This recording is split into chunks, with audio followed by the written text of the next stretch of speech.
Hello everyone. आज का जो वीडियो है उस वीडियो में हम कवर करने वाले हैं अपील को। हम आज के वीडियो में बात करने वाले हैं कि सीपीसी में अपील कहाँ स्टैंड करता है, अपील क्या होता है, अपील के ग्राउंड्स क्या है, कौन अपील कर सकता है, कौन अपील नहीं कर सकता। अपील से जुड़े हुए सारे डाउट्स क्लियर करेंगे। मैं कोशिश करूँगी कि मैं प्रिसाइज वे में आपको अपील समझा सकूँ और कुछ केस लॉज की भी हेल्प लेंगे। स्टार्ट करते हैं वीडियो को। तो मैं सबसे पहले आपको ये बात बता दूं कि सीपीसी में अपील कहीं भी डिफाइन नहीं है। जी हाँ, सीपीसी में अपील कहीं भी डिफाइन नहीं है। तो हम क्या करते हैं, अपील की डेफिनेशन हम कहाँ से पाते हैं? तो हम ऑक्सफोर्ड की डिक्शनरी से फॉलो करते हैं। ऑक्सफोर्ड की डिक्शनरी क्या कहती है अपील के बारे में?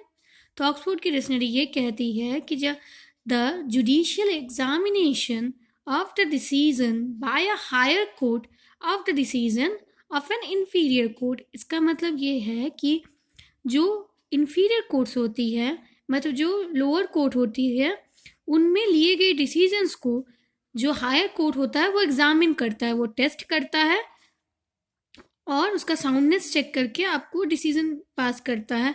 तो इसे हम अपील कहते हैं। इसका मतलब ये है कि अगर आप कोई सूट फाइल करते हैं और उस सूट में एक जजमेंट पास होता है सिविल कोर्ट में, वो जजमेंट अपील क्रिमिनल कोर्ट्स में भी होते हैं, बट हम यहाँ सिविल केसेस देख रहे हैं। तो जो अपील होता है हम करते क्या है, जब कोई सूट फाइल होता है उसमें जो जजमेंट आता है, अगर हम उस जजमेंट से सेटिस्फाई नहीं है तो हम उस जजमेंट को जो होता है उस कोर्ट से सुपीरियर कोर्ट में, लाइक अगर ये डिस्ट्रिक्ट कोर्ट का है तो हम उसमें हायर कोर्ट में जाएंगे, हाई कोर्ट में जाएंगे। इसका मतलब हाई कोर्ट का है तो हम सुप्रीम कोर्ट में जाएंगे। ऐसे ये प्रोसीडिंग जो है वो बढ़ती जाएगी अपने से सुपीरियर कोर्ट्स में, तो हम वहाँ अप्लाई करेंगे। और फिर ये जो है ये डिस्क्रिप्शन ऑफ द कोर्ट है, ये आपका इनहेरिटेंट राइट नहीं है। राइट टू अपील जो है वो एक इनहेरिटेंट राइट नहीं है। तो ये अप टू जज है कि वो आपके कोर्ट के ऊपर है कि वो आपके केस को हियर करना चाहती है या नहीं करना चाहती, या उन्हें लगता है कि इसमें कोई कमी रही है या नहीं रही है। तो ये अप टू द कोर्ट है, अप टू द जज है। और ये बात एक और आपको ध्यान रखनी है कि जो अब मैं जब कह रही हूँ कि एक इनहेरिटेंट राइट नहीं है, तो आपके दिमाग में यह आता होगा कि राइट टू अपील जो है वो तो कॉन्स्टिट्यूशनल राइट है, कॉन्स्टिट्यूशन हमें राइट देता है। जैसे कि आर्टिकल 136 हमें राइट टू अपील देता है in front of supreme court. तो मैं आपको बता दूं कि जो ये सीपीसी का अपील है, इसमें ये क्लियर है कि अगर कोई अपील, तो वो अप टू द जज है डिस्क्रिशन, जो कि कॉन्स्टिट्यूशन में भी जस्टिफाई है। और दूसरी बात ये, अगर किसी एक्ट में ये नहीं दिया हुआ है राइट टू अपील, अगर ये राइट नहीं प्रोवाइडेड है, तो उस एक्ट के अंडर जो भी केसेस होंगे उसमें आप अपील नहीं कर सकते। और ये अल्ट्रा वायरस नहीं होगा कॉन्स्टिट्यूशन के, क्योंकि ये अप टू द एक्ट है कि वो फर्दर अपील का ऑप्शन रखता है या नहीं रखता। बट ये उस एक्ट के अंदर, बट अगर वो कॉन्स्टिट्यूशनल राइट्स को, आपके फंडामेंटल राइट्स को इन्फ्रिज कर रहा है, तो उस सीन में आप अपील कर सकते हैं। बट अगर ऐसा कुछ भी नहीं है और वो पर्टिकुलर एक्ट भी अपील के ऑप्शंस नहीं देता, तो आप अपील नहीं कर सकते और आप ये कॉन्स्टिट्यूशन के अगेंस्ट नहीं होगा, ये अल्ट्रा वायरस नहीं कहलाएगा ऐसा कोई भी एक्ट। और ये सेम बात जो है वो Kartar Singh versus state of Punjab 1994 के एक जजमेंट में भी कहा गया है कि अगर एक्ट में ऐसा कोई अपील का प्रोविजन नहीं रहता तो वो अपील आप नहीं कर सकते उस पर्टिकुलर सब्जेक्ट में। और अगर वो आपके कॉन्स्टिट्यूशनल राइट को इन्फ्रिंज कर रहे हैं तो आप ज़रूर अपील कर सकते हैं। अच्छा, मैं एक और केस साइट करना चाहूँगी जो है गंगाबाई वर्सेस विजय कुमार का। ये 1974 का केस है। इस केस में क्या होता है, तो इस केस में जस्टिस चंद्रचूड़ ये ऑब्जर्व करते हैं और ये जजमेंट पास करते हैं कि जो सूट है, सूट में और अपील में एक बेसिक डिफरेंस है। क्या? तो सूट जो है वो इनहेरिटेंट राइट है। अगर आपके राइट्स का इन्फ्रिंज होते हैं तो आप सूट फाइल कर सकते हैं। अगर कोई कहीं भी आपका कोई सिविल नेचर का केस होता है और आपको ऐसा लगता है कि आपके सिविल राइट्स हार्म हो रहा है, तो आप सूट फाइल कर सकते हैं और कोई भी कोर्ट आपके सूट को अवॉइड नहीं कर सकता। मतलब अगर वो उसके जुरिडिक्शन में आ रहा है तो you have to look for the jurisdiction also. But वहीं जब ये बात अपील पे आती है, तो अपील जो होता है वो डिस्क्रिप्शन पे आता है जज के। ये इसका बेसिक डिफरेंस है। जो कि आपको अपने दिमाग में रखना है। एक डिस्क्रिप्शन में आता है जज के, और दूसरा जो है वो इनहेरिटेंट राइट है, जो कि सूट है वो कोई आपसे छीन नहीं सकता, पर अपील जो है वो अप टू द जज है कि वो एक्सेप्ट करते हैं कि नहीं करते। और एक और केस था जिस केस का नाम है जाहिर हुसैन वर्सेस खुर्शीद जान, जो कि 1906 का केस है।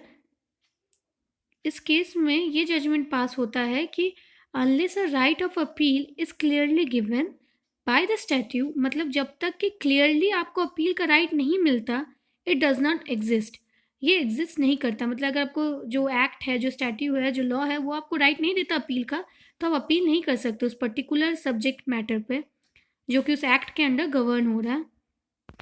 बट जो सूट होता है उसका राइट जो होता है वो लिटिगेंट के पास होता है, वो इंडिपेंडेंट होता है कि कोई भी सिविल नेचर का जो सूट है उसको इंस्टीट्यूट कर सके, उसको रोका नहीं जा सकता। बट अपील को जो है वो लिमिटेड रखा गया है सूट के कंपेयर में, क्योंकि अपील जो होता है ना वो एक जजमेंट के ऊपर किया जाता है। जैसे सूट जो वो एक फ्रेश केस होता है जिसमें आपको कोई सिविल राइट इन्फ्रिंज होती है तो आप केस कर देते हो। बट अपील क्या होता है, जब आपको उसका जजमेंट पसंद नहीं आता या आपको लगता है कि जजमेंट जो होता है वो साउंड नहीं है, तो आप उसके लिए अपील करते हो। तो दोनों में फ़र्क है। और जो अपील है ना उसको हम लोग मानते हैं कि वो, अगर आपका कोई एक सूट है, जब सिविल केसेस होते हैं उसे हम सूट कहते हैं, और डिक्री भी होता है तो वो हम बाद में बात करेंगे। बेसिकली जो सूट होता है उसमें अपील जो होता है वो सूट में किया जा सकता है। तो जो सूट होता है उसमें ये होता है कि आप अपना केस लेके जाते हैं, और अगर उस केस का जो जजमेंट आता है वो आपको लगता है कि सही नहीं है या उसमें चेंजेस होने चाहिए, तो आप उसके लिए अपील करते हो। जब आप अपील करते हो तो उसको कंटिन्यूस सूट का ही हिस्सा माना जाता है, उसको माना जाता है कि आपका सूट जो है वो कंटिन्यू किया गया है। इजी वर्ड में इसको रीहियरिंग ऑफ मैटर भी कह सकते हैं, दोबारा से सुनवाई, जिसमें कि जो एग्जामिनेशन होता है वो दोबारा से एग्जामिनेशन किया जाता है, एविडेंस का, डॉक्यूमेंट्स का, गवाहों का, विटनेसेस का। तो एक री एग्जामिनेशन है। तो इसमें क्या होता है ना, जो इंटायर प्रोसीडिंग है, जो आपकी पहली सुनवाई जो रही होगी, जो पहला केस रहा होगा, उसकी जो होती है अपील में दोबारा से सुनवाई होती है, तो पूरी रिपीटेशन होती है। और जज जो होता है वो रिव्यू करता है आपके प्रीवियस जजमेंट को और पॉइंट्स को रीचेक करता है। और एक बात, जब अपील किया जाता है ना वो सेम कोर्ट्स पे नहीं किया जाता, आपको सुपीरियर कोर्ट में ही करना होगा। मतलब अगर आपने डिस्ट्रिक्ट कोर्ट में केस फाइल किया है और उसका जजमेंट आपको लगा कि गलत है, तो आपको हाई कोर्ट में ही अपील करना पड़ेगा। अगर हाई कोर्ट का जजमेंट आपको गलत लगा तो आपको सुप्रीम कोर्ट में ही अपील करना पड़ेगा। और अगर आपने इन्फीरियर कोर्ट्स में किया है, सबऑर्डिनेट कोर्ट में किया है, तो आपको फिर डिस्ट्रिक्ट कोर्ट में करना पड़ेगा, फिर उसके ऊपर हाई कोर्ट, फिर सुप्रीम कोर्ट, ऐसे ही प्रोसेस चलता रहता है। ये कोर्ट के हायरार्की को फॉलो करता है। बट सेम कोर्ट में अपील नहीं हो सकता। फॉर एग्जांपल कि समझिए कि दो पार्टीज़ हैं, पार्टी ए और बी। ए जो है वो दिल्ली से है, बी जो है कोलकाता से है। तो इसमें आप ये नहीं कर सकते, दिल्ली हाई कोर्ट ने अगर जजमेंट कोई पास किया है और वो जजमेंट जो है वो ए के फेवर में है जो कि दिल्ली से है, तो जो बी होगा जो कि कोलकाता से है वो केस नहीं फाइल कर सकता कोलकाता हाई कोर्ट में, क्योंकि दिल्ली हाई कोर्ट और कोलकाता हाई कोर्ट जो है जुरिस्डिक्शन में सेम है। कि जितने भी ऑल इंडिया में हाई कोर्ट्स हैं, जितने भी ऑल इंडिया में हाई कोर्ट्स है, वो एक लेवल में है। तो अगर दिल्ली हाई कोर्ट का कोई जजमेंट आपको लगता है कि आपको चैलेंज करना है, मतलब अपील करना है, तो चैलेंज करना गलत कहलाएगा, अपील करना है तो अपील करने के लिए आप कोलकाता हाई कोर्ट नहीं जा सकते, आपको फिर सुप्रीम कोर्ट ही जाना होगा। Same goes for district court also. अगर किसी डिस्ट्रिक्ट का जजमेंट जो है वो आपको सही नहीं लगता तो आप दूसरे डिस्ट्रिक्ट में नहीं जा सकते। अगर पार्टी उस डिस्ट्रिक्ट से बिलोंग भी करती है तब भी नहीं, आपको उसे सुपीरियर कोर्ट में ही जाना पड़ेगा। तो नेबरिंग कोर्ट्स जो हैं वो सेम पोजीशन शेयर करते हैं। आप ऐसा नहीं कह सकते कि ये कोलकाता का हाई कोर्ट है, ये दिल्ली का हाई कोर्ट है, दोनों डिफरेंट है। एंड इज़ जस्ट एग्जाम्पल, तो आप एक दिमाग में रखें। अब बात करते हैं कौन कौन अपील कर सकता है। तो अपील वो व्यक्ति कर सकता है जो कि जो डिसीजन है कोर्ट का, जो जजमेंट है कोर्ट का, उससे आहत है। इसका मतलब कि उसे लगता है कि जजमेंट सही नहीं है या फिर ये जजमेंट बेटर हो सकता है, तब वो अपील कर सकता है अपीलेंट कोर्ट में। जो भी कोर्ट में आप अपील करते हैं वो खुद ब खुद अपीलेंट कोर्ट कहलाता है। मतलब अगर आप इन्फीरियर कोर्ट में हैं और सुपीरियर कोर्ट में जाते हैं तो वो आपका अपीलेंट कोर्ट कहलाने लगेगा। मतलब अगर आप डिस्ट्रिक्ट कोर्ट का केस है हाई कोर्ट में लेके जाते हैं तो वो अपीलेंट कोर्ट है आपके लिए। जैसा कि मैंने कहा कि अपील जो स्टैट्यूटरी राइट है, इनहेरिटेंट राइट नहीं है। स्टैट्यूटरी राइट का मतलब ये होता है कि जो आपको एक्ट्स, लॉ और स्टैट्यूट के थ्रू प्रोवाइड करवाया गया है, जो कि सीपीसी में भी प्रोवाइड करवाया गया है। बट इसके लिए कोई पर्टिकुलर सेक्शन नहीं है सीपीसी में एज सच जो कि अपील को डिफाइन करता है। अपील के पार्ट्स को डिफाइन करने के लिए सेक्शंस है सीपीसी में, और अपील के वो फॉर्मेट को भी डिफाइन करने के लिए। बट अपील टर्म को कोई डिफाइन नहीं करता सीपीसी। ऑफकोर्स सीपीसी का जो एक्ट है वो तो अपील को प्रोवाइड करवाता है, वरना आप अपील कर ही नहीं सकते थे। जो सीपीसी का सेक्शन 96 है वो हमें क्या कहता है? वो हमें ये बताता है कि जो original jurisdiction of the court क्या कहता है। मतलब इसका ओरिजिनल जुरिसडिक्शन मतलब जो पहला कोर्ट ऑफ हियरिंग है, जो फर्स्ट कोर्ट है जहाँ आपका केस प्रेस ले गया था और जिसके पास ये राइट है कि वो आपके केस को हियर कर सके। तो जब भी कोई डिक्री पास होता है, सॉरी मैंने आपको कहा था उस टाइम कि डिक्री और सूट के बारे में, तो डिक्री भी इसमें इंक्लूडेड है सूट के साथ साथ। तो जब भी कोई, और जो डिक्री और सूट के बीच ना एक बेसिक डिफरेंस है, जो सूट होता है ना वो प्रॉपर केस की तरह चलता है, और जो डिक्री होता है ना वो उसके पार्ट्स भी होते हैं। मतलब प्राइमरी डिक्री होता है, फिर फाइनल डिक्री होता है, पार्शियल डिक्री होता है, पार्शियल फाइनल डिक्री होता है। तो डिक्री के जो होते हैं बहुत सारे सब पार्ट्स होते हैं जो हम दूसरे किसी वीडियो में कवर करेंगे, जिसमें हम डिक्री और सूट के बीच के डिफरेंस को बात करेंगे। बट इसमें हम ये समझ लेते हैं कि जो कोई भी डिक्री पास किया जाता है कोर्ट की तरफ से, और मतलब कोई भी सूट जो होता है उसका जो जजमेंट पास किया जाता है उनमें हम अपील कर सकते हैं। और ये किसकी तरफ से पास किया जाता है? तो ये ओरिजिनल जुरिसडिक्शन होता है, मतलब जिसने आपकी पहली बार हियरिंग की है, जिसके पास अथॉरिटी है, उसकी तरफ से जो भी पास किया जाता है जजमेंट, उसके जजमेंट के ऊपर हम अपील कर सकते हैं कि वो फिर से रिव्यू हो, जो कि सेक्शन 96 कहता है सीपीसी का। तो जैसा कि मैंने आपको बताया था प्रीवियस केस लॉ, वही कहा गया है लास्ट पॉइंट में कि अगर आपको स्टैट्यूटरी राइट्स नहीं मिलता अपील के, सीपीसी आपको ये राइट्स देते हैं, बट अगर जहाँ नहीं मिलते वहाँ आप अपील नहीं कर सकते। सो अपील कौन कर सकता है? सो जो अपील के राइट्स होते हैं वो उसे मिला होता है उस पार्टी को जो कि जो किसी भी सूट के डिसीजन से अफेक्टेड है।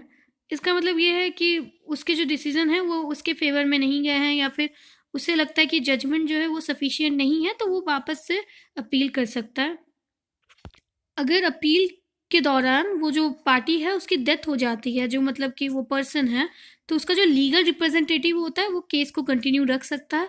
अब लीगल रिप्रेजेंटेटिव कौन होता है? तो लीगल रिप्रेजेंटेटिव वो पर्सन होता है जो कि उसकी तरफ से सिलेक्टेड होता है कि ठीक है, अगर मेरे बिहाफ में ये पर्सन रहेगा। जनरली उस इंसान के सन, डॉटर, वाइफ, ये लोग ही, फादर, मदर, ये लोग ही लीगल रिप्रेजेंटेटिव होते हैं। अगर वाइफ होती है तो वो, अगर चाहे चिल्ड्रन होते हैं तो वो, या फिर उनके पेरेंट्स। तो बेसिकली हमें उन्हें लीगल रिप्रेजेंटेटिव मानते हैं।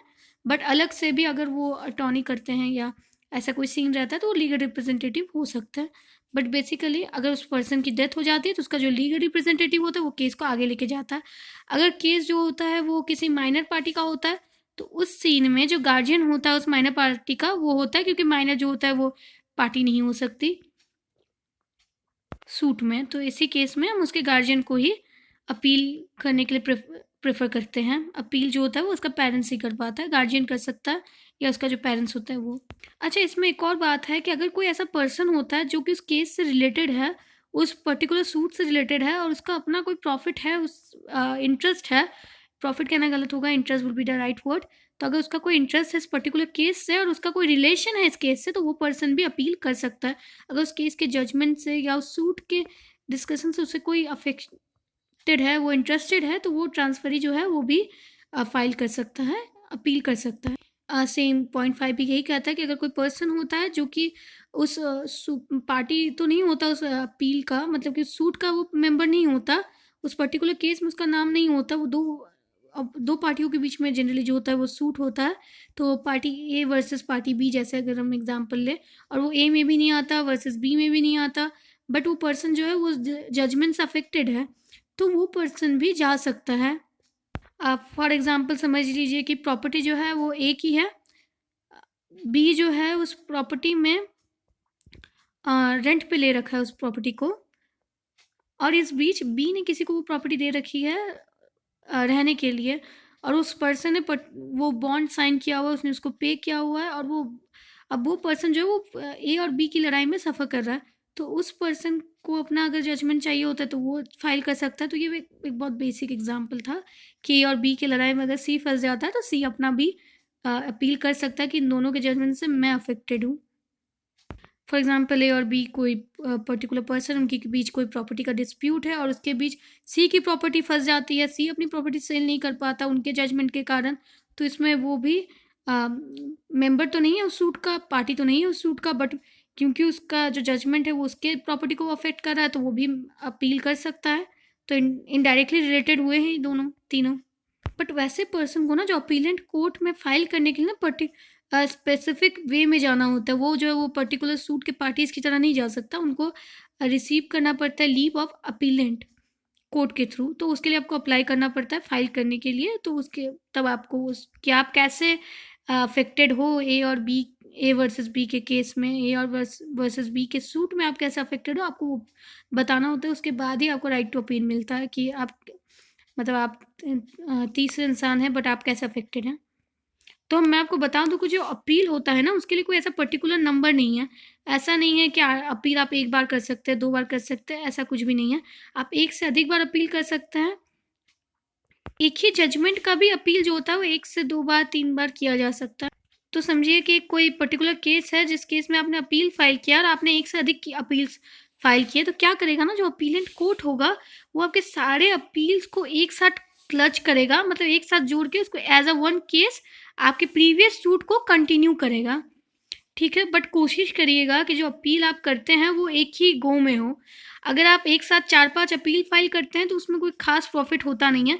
आपका पर्टिकुलर एक अपील होना चाहिए और वो पूरी तरह से क्लियर होना चाहिए कि आप क्यों अपील करते हैं, आप क्यों अफेक्टेड हैं, आपको क्या प्रॉब्लम है और उसको आप जुडिशियली कैसे जस्टिफाई करते हैं, आप कैसे बाय लॉ उसे जस्टिफाई करते हैं। आपको वो बताना होगा कि ज़रूर ये विटनेसेस एब्सेंट थे या इनका सुना नहीं गया या ये दलीलें पेश नहीं की, ये सारी चीज़ें बाकी रह गई या इस जजमेंट में इस चीज़ को अवॉइड किया गया, तो प्लीज़ ये रीचेक किया जाए। तो अगर आप ऐसे 4-5 अपील करते हैं तो ओवरऑल आपके केस के लिए कोई खास ऐसा कुछ नहीं है कि अगर आप एक अपील फाइल करते हैं तो मे बी वो रिजेक्ट हो जाए, 4-5 करते हैं तो वो सिलेक्ट हो जाता है, ऐसा नहीं होता।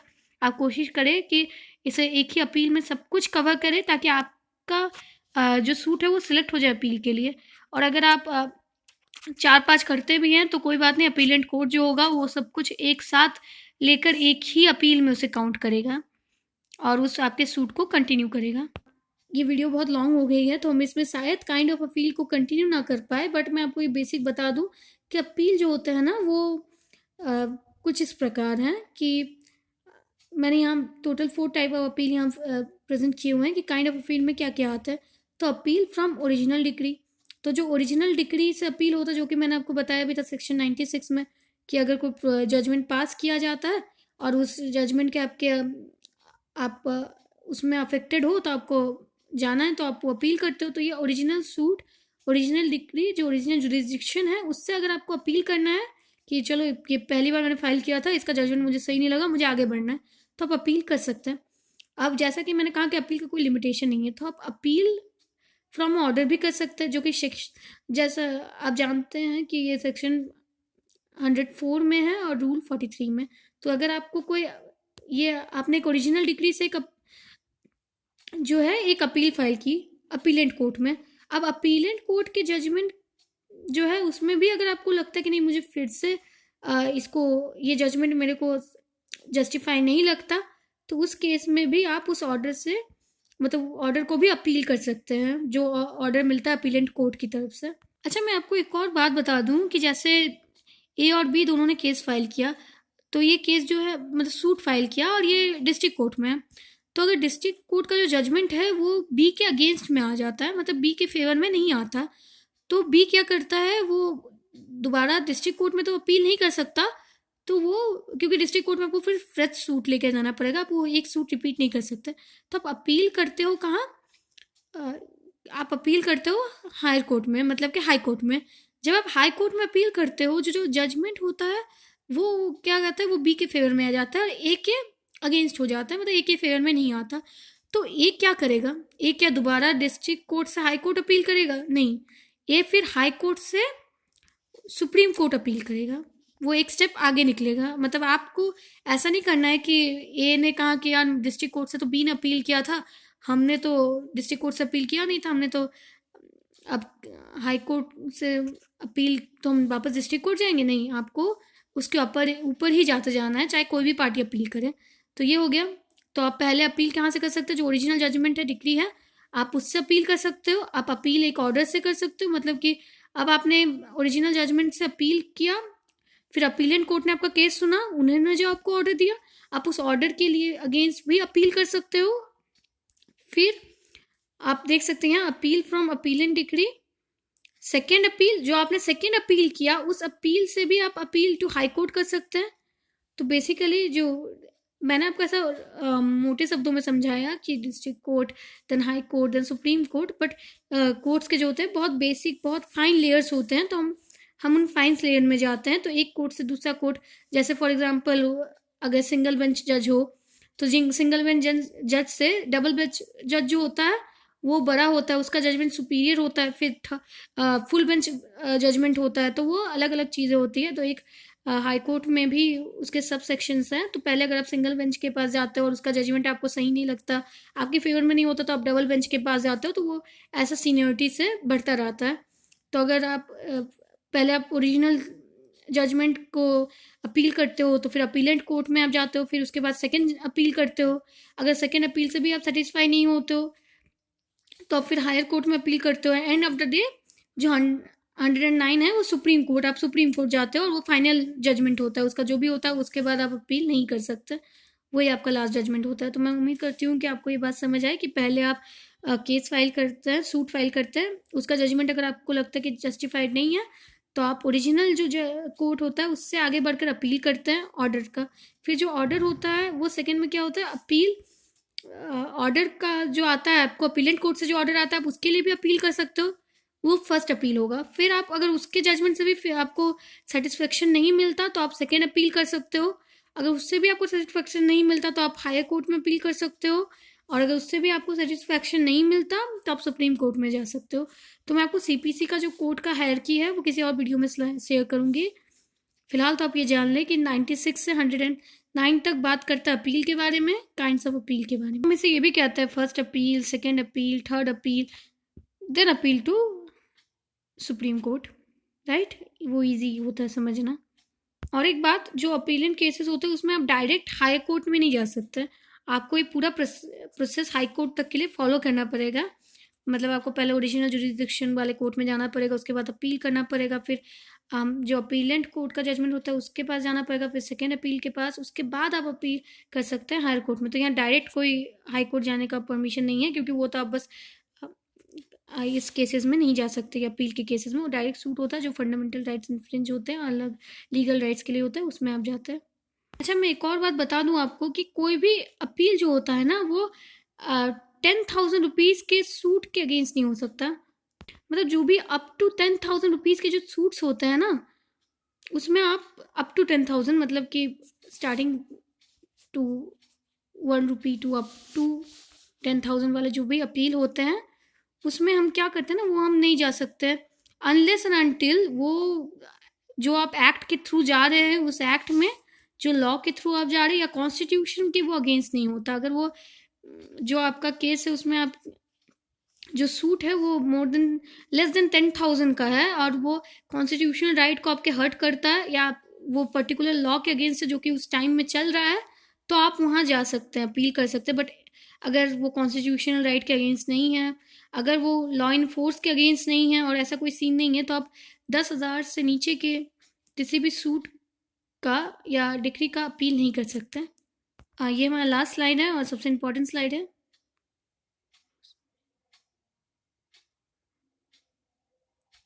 जिसमें हम बात करेंगे कि ग्राउंड ऑफ अपील क्या है। तो अपील करने के लिए ना कुछ बेसिक ग्राउंड्स है। फॉर एग्जांपल, अगर आप जो मेमोरेंडम देते हैं अपील के लिए आपको फाइल करना होता है, तो उसको मेमोरेंडम ऑफ अपील कहते हैं, जिसमें आपको मेंशन करना होता है। क्या बेसिक मेंशन करना होता है कि आपको एविडेंस देने होते हैं, नेसेसरी डिसीजंस देने होते हैं कि जजमेंट ऐसा रहा, ये प्रोसीडिंग्स ऐसी होती रही, इस प्रोसीडिंग में ये जजमेंट रहा, मतलब कि जज का ओपिनियन ये रहा इस प्रोसीडिंग में, इस प्रोसीडिंग में ये ओपिनियन रहा, ये एविडेंसेस बाकी रही, ऐसी रही एविडेंसेस, आपको पूरा वो अपना रेफरेंस देना होता है।